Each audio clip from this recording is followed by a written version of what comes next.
warahmatullahi wabarakatuh. Perkenalkan, nama saya Syarifah Ayu Kartini dari kelas 11 F2.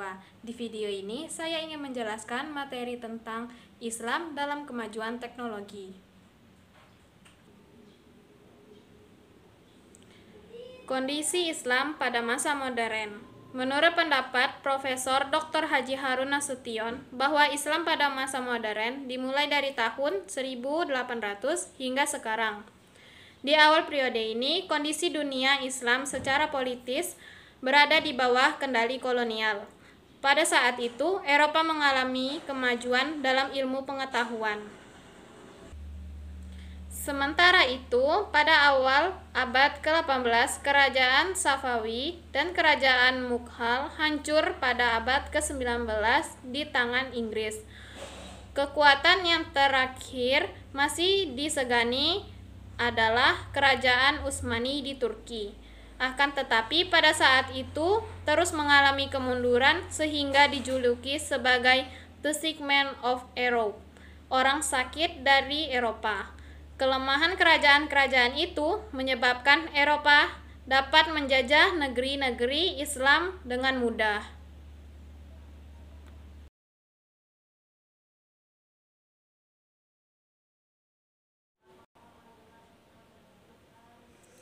Usaha yang digunakan untuk memulihkan kembali kekuasaan Islam dikenal dengan gerakan modernisasi atau pembaruan yang didorong.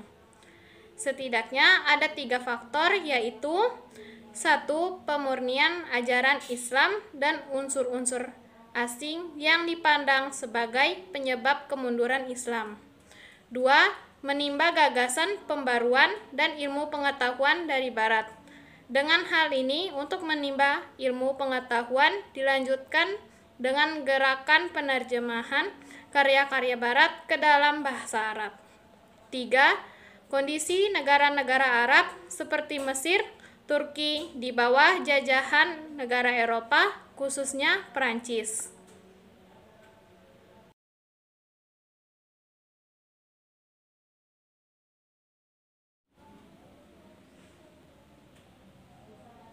Muhammad Ali Pasha. Nama lengkapnya adalah Muhammad Ali Pasha atau dikenal dengan Pasha atau Muhammad Ali. Pasha adalah pelopor kebangkitan Islam di Mesir yang lahir pada bulan Januari 1765 Masehi di Kawala, bagian utara Yunani. Pasha termasuk anak yang cerdas, pemberani, dan gigih dalam bekerja. Karakter ini yang menempa dan mengantarnya menjadi pemimpin di Mesir. Salah satu jasa besarnya adalah berhasil membebaskan Mesir dari kekuasaan Napoleon di Prancis, sehingga Sultan di Turki merestui Muhammad Ali Pasha menjadi wali Mesir. Adapun pokok-pokok pemikiran Muhammad Ali Pasha yaitu 1. Mengirimkan pelajar Mesir untuk belajar ke Prancis, Italia, Inggris, dan Austria sebanyak 311 antara tahun 1813 hingga 1849. 2. Dalam bidang militer, Pasha melakukan inovasi dengan mendatangkan seorang perwira tinggi Prancis untuk melatih tentara militer Mesir. Tidak hanya itu, Pasha juga mengirimkan pelajar terbaiknya untuk belajar kemiliteran di Prancis. Setelah lulus, mereka diminta untuk mengajar di sekolah militer di Mesir. 3. Dalam bidang ekonomi dan pertanian, Pasha melakukan beberapa inovasi, diantaranya memperbaiki irigasi lama, memperbarui irigasi baru, menanam kapas, mendatangi ahli dari Eropa, dan membuka sekolah pertanian. 4. Dalam bidang pendidikan, Pasha melakukan inovasi dengan mendirikan sekolah modern, yaitu sekolah militer, sekolah teknik, sekolah kedokteran, sekolah apoteker, sekolah pertambangan, sekolah pertanian, sekolah penerjemahan, sekolah industri, sekolah administrasi, sekolah perwira angkatan laut, sekolah tinggi kedokteran, dan lain-lain. Rifa'ah Baidawi Rafiat At-Tatahwi. Nama panggilannya adalah At-Tatahwi. Saat umur 16 tahun, At-Tatahwi telah menyelesaikan belajarnya di Universitas Al-Azhar, Kairo. Setelah itu, At-Tatahwi melanjutkan pendidikan masternya di Mesir. Kemudian, ia belajar selama 50 tahun di Prancis. Selama di Prancis, At-Tatahwi berhasil menerjemahkan sekitar 20 buku berbahasa Prancis dan mengedit puluhan karya terjemahan lainnya.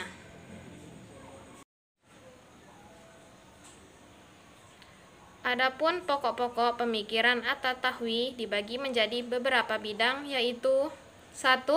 Bidang pendidikan meliputi dua hal, yaitu pendidikan harus universal dan emansipasi wanita. Pendidikan adalah hak semua golongan, baik laki-laki maupun perempuan, tanpa membedakan status ataupun jenis kelamin. Pemikiran ini memiliki dua dampak, yaitu pemerataan pendidikan dan emansipasi wanita. 2.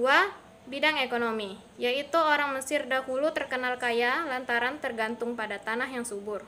Oleh karena itu, perlu melakukan perbaikan dalam pertanian, yaitu dengan menanam pohon kapas, anggur, zaitun, pemeliharaan lebah, ulat sutra, termasuk perdagangan, pupuk, tanaman yang murah. 3. Bidang kesejahteraan. At-Tatahwi berpandang bahwa kesejahteraan masyarakat atau negara dapat tercapai dengan dua jalan, yaitu berpegang teguh pada ajaran agama Islam dan budi pekerti yang baik sehingga mampu melahirkan generasi yang maju perekonomian. 4. Bidang pemerintahan.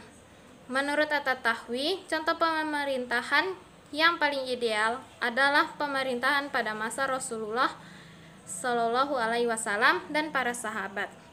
At-Tatahwi juga berpendapat bahwa untuk kelancaran setidaknya ada 3 badan yang terpisah, yaitu legislatif, eksekutif, dan yudikatif. Jamaluddin Al-Afghani.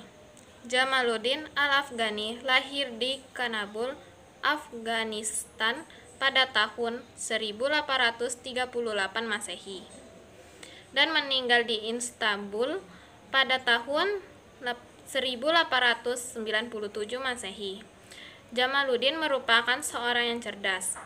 Pada usia yang masih muda, yakni 18 tahun, ia sudah menguasai berbagai bidang keilmuan, seperti ilmu agama, filsafat, hukum, sejarah, metafisika, kedokteran, sains, astronomi, dan astrologi. Dalam karirnya, Jamaluddin pernah menjabat sebagai Perdana Menteri di Afghanistan. Tetapi saat itu Inggris mencampuri masalah politik dalam negeri. Jamaluddin meninggalkan Kabul dan pergi ke India. Di India ternyata juga sudah diinvasi Inggris, sehingga ia berpindah ke Mesir pada tahun 1871 Masehi. Adapun pokok-pokok pemikiran Jamaluddin Al-Afghani. 1.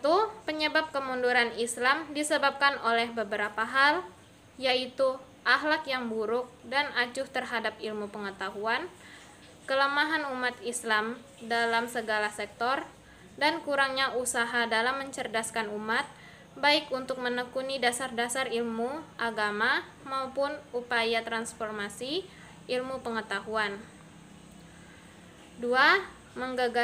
Menggagaskan ide pan-islamisme, yaitu paham yang bertujuan mempersatukan seluruh umat Islam di dunia. Hal yang melatar belakangi pemikiran tersebut adalah dominasi kolonial Barat di dunia Islam pada masa itu. 3. Antara laki-laki dan perempuan memiliki kedudukan yang sama. Keduanya memiliki akal untuk berpikir. Ide pembaruannya tentang kesetaraan gender ini pun berdampak pada emansipasi wanita. 4.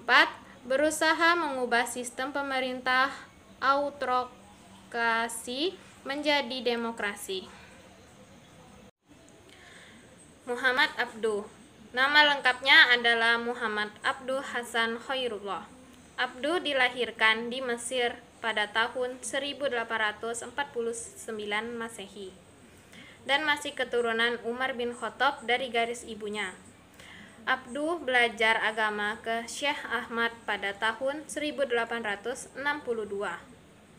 Kemudian melanjutkan ke Universitas Al-Azhar Kairo pada tahun 1866. Setelah menyelesaikan studinya, ia mengajar di Al-Azhar.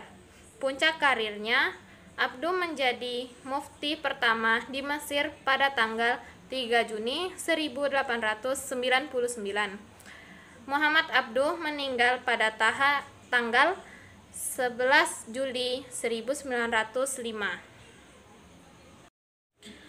Adapun pokok-pokok pikiran Muhammad Abduh adalah sebagai berikut.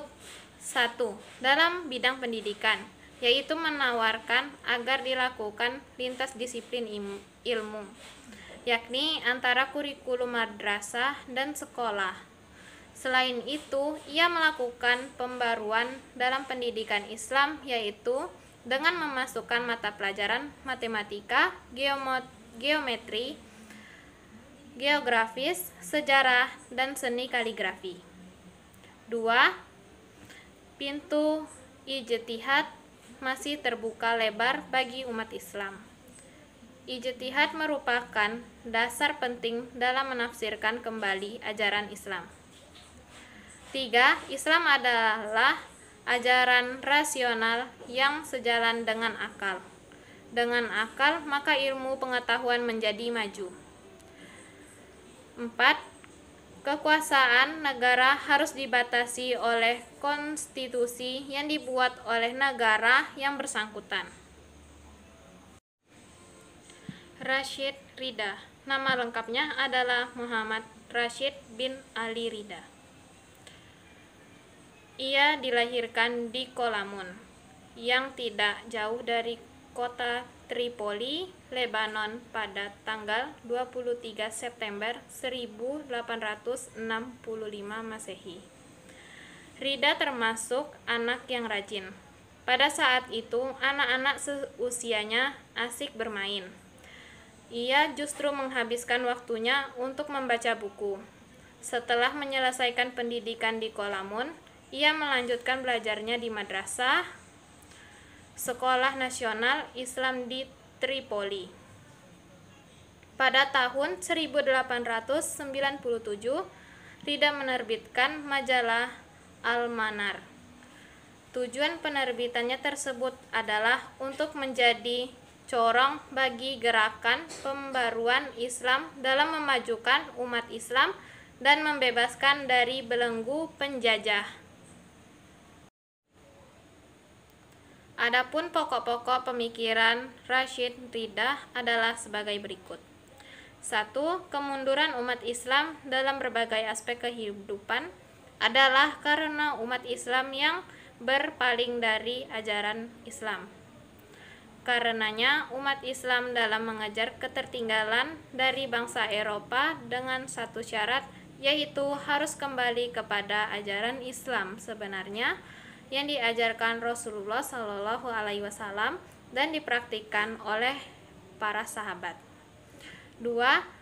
Penyebab lain kemunduran umat Islam adalah merebaknya paham fatalisme di dunia Islam.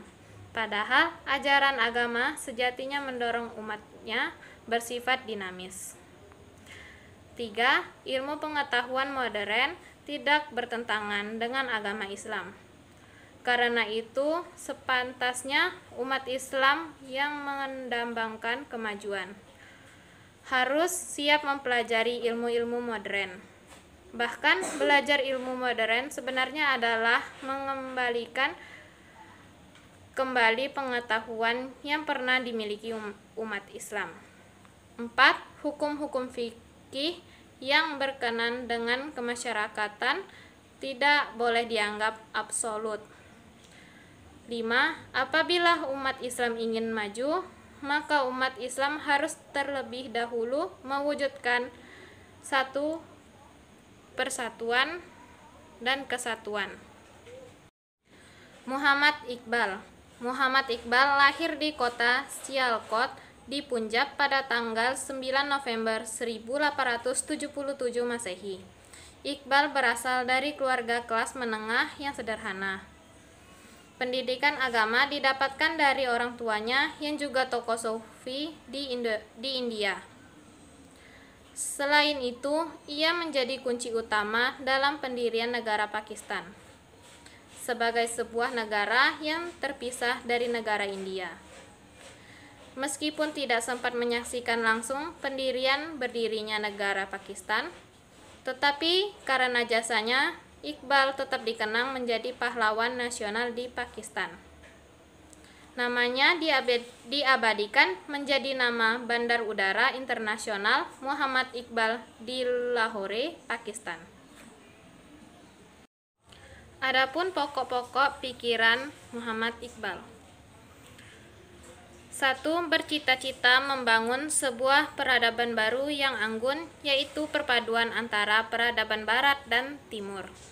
Keduanya dipadukan antara penalaran dan cinta.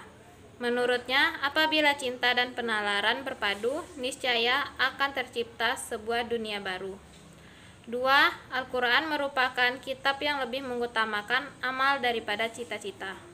Al-Quran sebagai landasan dalam membentuk sebuah peradaban baru dan kehidupan sebagai proses cipta, kreatif, dan progresif.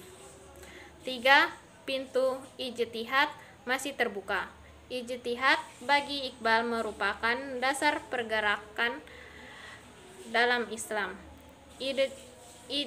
Ijtihad dibutuhkan pada setiap zaman untuk menyesuaikan ajaran Islam dengan tuntunan zaman. 4. Mencita-citakan kebangkitan kembali umat Islam dari tidur panjangnya dan berharap agar umat Islam dapat menerima kehidupan yang dinamis. 5. Tujuan pendidikannya adalah memperkokoh dan memperkuat individualitas dari peserta didik sehingga mereka menyadari segala kemungkinan menimpa dirinya. Kiai Ahmad Dahlan. Kiai Ahmad Dahlan lahir di Kauman, Yogyakarta. Kiai Dahlan belajar Al-Quran dan berbagai dasar keislaman langsung dengan bapaknya yang juga sebagai khotib di Masjid Kauman, Yogyakarta, dan masih keturunan Sunan Giri.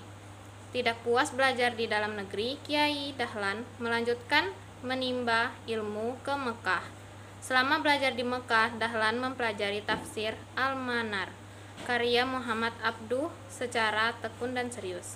Salah satu kesuksesan pembaruannya ditandai dengan berdirinya organisasi masyarakat yang bernama Muhammadiyah di Indonesia pada tanggal 18 November 1912.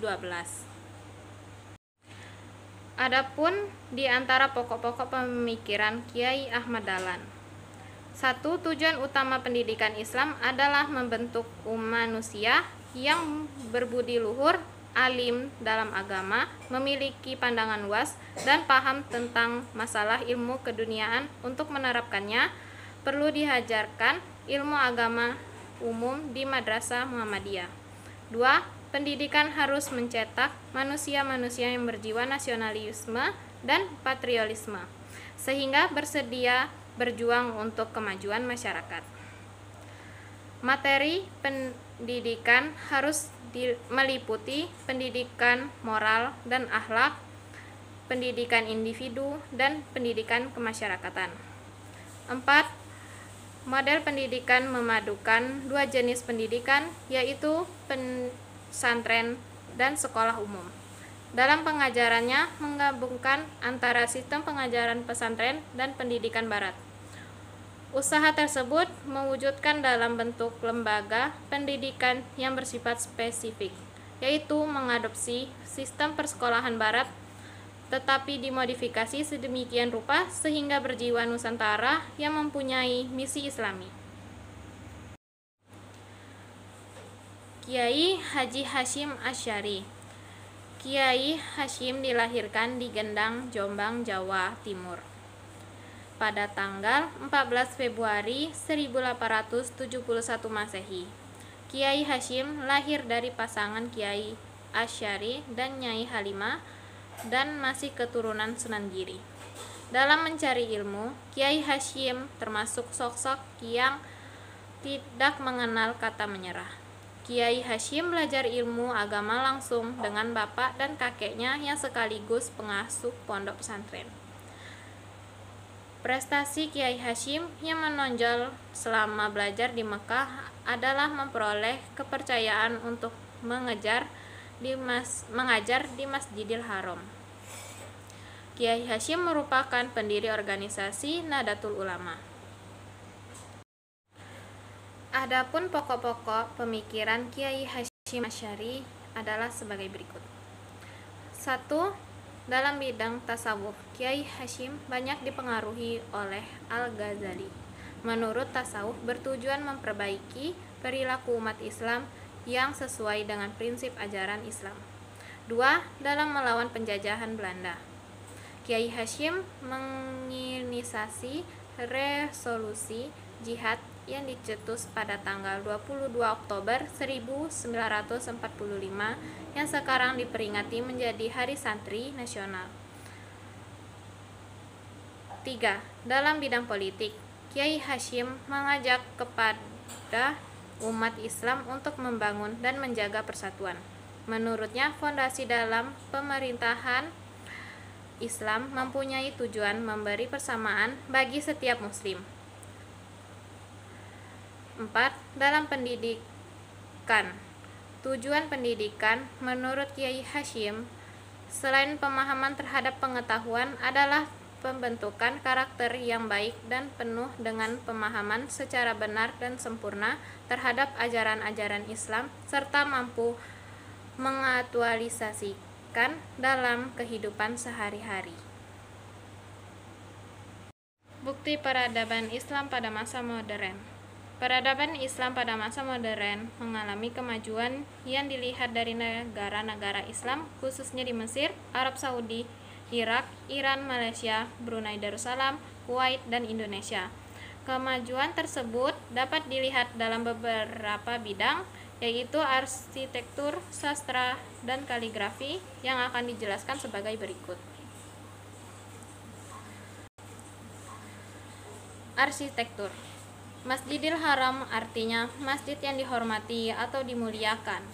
Masjid ini berbentuk 4 persegi terletak di tengah-tengah kota Mekah, serta merupakan masjid tertua di dunia. Di tengah-tengah masjid itu terdapat Ka'bah yang juga disebut Baitullah dan Baitullah Atiq yang telah ditetapkan oleh Allah Subhanahu wa Ta'ala sebagai kiblat umat Islam di seluruh dunia dalam menunaikan sholat. Selain itu terdapat pula Hajar Aswad, Makam Ibrahim, Hijar Ismail, dan sumur Zam-Zam yang terletaknya tidak jauh dari Ka'bah. Sastra. Contohnya 1. Muhammad Iqbal, lahir di Pakistan pada tahun 1877. Ia mengungkapkan filsafatnya dalam bentuk puisi dengan menggunakan bahasa Urdu dan Persia. 2. Mustafa Luman Faluti, seorang sastrawan dan ulama Al-Azhar, termasuk pengarang cerita pendek bergaya. 3. Muhammad Husdin, dia adalah penulis Hayatu Muhammad. Ia juga seorang sastrawan dan dianggap perintis karya sastra modern. Kaligrafi. Kaligrafi merupakan satu-satunya seni Islam yang murni dihasilkan oleh orang Islam. Berbeda dengan seni Islam lainnya seperti seni lukis dan ragam hias yang terpengaruh unsur non-Islam. Seni kaligrafi berkembang sangat cepat ke seluruh pelosok dunia, khususnya ke negara-negara yang penduduknya mayoritas umat Islam seperti Indonesia. Seni kaligrafi dipakai sebagai hiasan di masjid-masjid, penyekat ruangan, hiasan dinding, dan lain-lain. Assalamualaikum warahmatullahi wabarakatuh. Perkenalkan, nama saya Syarifah Ayu Kartini dari kelas 11 F2. Di video ini saya ingin menjelaskan materi tentang Islam dalam kemajuan teknologi. Sejak dibukanya terusan Suez pada tahun 1869, banyak umat Islam Indonesia menunaikan ibadah haji. Tetapi pada saat itu umat Islam tidak hanya menunaikan ibadah haji, tetapi juga belajar dengan ulama di Mekah, seperti Kiai Haji Ahmad Dahlan dan Kiai Haji Hashim Asy'ari. Keduanya kemudian mendirikan Muhammadiyah dan Nahdlatul Ulama, yang hingga kini berpengaruh di Indonesia dan di dunia. Selain itu, pengaruh yang lain adalah berdirinya beberapa organisasi masyarakat yang berbasis Islam. Di antaranya ada Nahdlatul Ulama, Muhammadiyah, Al-Isyad Al-Islamiyah, Al-Jamiyah Al-Wasyiyah, Persatuan Islam Mathul Anwar, Pergerakan Tarbiyah, Nahdlatul Wathan, Al-Khairat, dan organisasi Islam lainnya. Pengaruh dalam bidang pendidikan, yaitu berdirinya perguruan tinggi Islam seperti Universitas Islam Indonesia yang berdiri pada tahun 1951. Pemerintah kemudian juga mendirikan perguruan tinggi agama Islam negeri yang berdiri pada tahun 1951, yang kemudian berubah menjadi Universitas Islam Negeri atau UIN guna menghadapi tantangan zaman. Hikmah belajar peradaban Islam pada masa modern. Setelah mempelajari materi peradaban Islam pada masa modern, hikmah yang dapat diperoleh adalah 1. Dalam menguasai ilmu pengetahuan dan teknologi harus dilandasi dengan agama yang kokoh akan mengantarkan kemajuan umat Islam di masa yang akan datang. 2. Mengkaji Al-Quran, hadis, dan ijtihad para ulama sebagai fondasi untuk membangun peradaban umat Islam yang rahmatan lil alamin di masa yang akan datang. 3. Mengkaji ilmu keislaman sebagai fondasi untuk memahami Islam dengan komprehensif. 4. Belajar sejarah pada masa modern, kalian akan mengetahui kelebihan dan kelemahannya pada masa lalu. Hal ini menjadi bahan introspeksi untuk menatap masa depan umat Islam. 5. Berpikir dinamis sesuai dengan perkembangan zaman baik sekarang maupun masa yang akan datang. 6. Semangat untuk berkarya baik melalui kebijakan yang progresif maupun buku atau majalah untuk menebarkan ide-ide kreatif dan inovatif yang lebih baik.